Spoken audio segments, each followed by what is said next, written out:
खुब जान्ने भएर मुनालाई आफ्नो मनको सबै कुरा भन्छु भनेर म्यासेजमा लेखेर पठाउनु परेको थियो नि। ठिक्क पर्यो मलाई।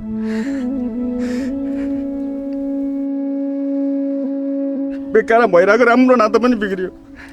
मान्छेले आफ्नो भाग्यमा जति छ नि त्यति मात्रै खुसी खोज्नुपर्छ क्या।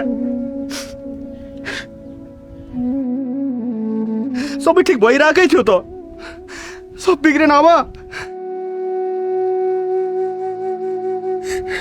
मनको कुरा सबै भन्छु भन्ने चक्करमा भताभुङ्गै भयो। मुना रिसाएर गएन, अब मैले कसरी भगाउनु? तर मुनाले पनि त म तँलाई माया गर्दिनँ, तँलाई मैले सुख दुःखको साथी मात्रै ठानेको छु भनेर बनाए भए भइहाल्थ्यो नि।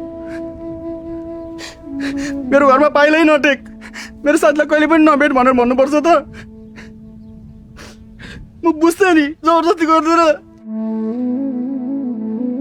बिचरा अनुरोधले कति धेरै चित्त दुखायो। यस्तै हुन्छ क्या, मलाई सधैँ यस्तै हुन्छ। कसैलाई राम्रो गर्छु भन, नराम्रो भइहाल्छु।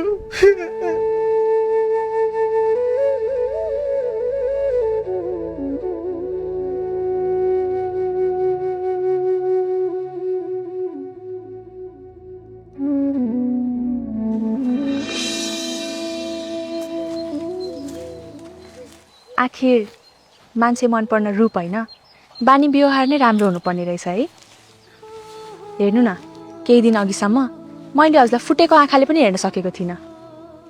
अहिले भेट्न बोल्न मन लागेको छ। मान्छे पनि राम्रो लाग्न थालेको छ। मैले यस्तो हुन्छ होला भनेर सोचेको पनि थिइनँ। नसोचेको कुरा हुनु नै जिन्दगी रहेछ सिमरन। हेर न, आजकल त मलाई पनि तिमीसँग भेटिरहँ, तिमीसँग बोलिरहँ जस्तो हुन्छ। म त भाइहरूसँग पनि तिम्रै कुरा गरिरहेको हुन्छु।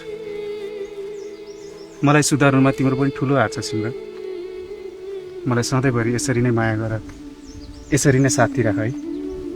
म अझ धेरै राम्रो कामहरू गर्छु नि। हजुरले मेरो ज्यान बचाउनु भयो। मेरो दाइलाई पनि उत्तिकै माया गर्नुहुन्छ। अनि मलाई पनि।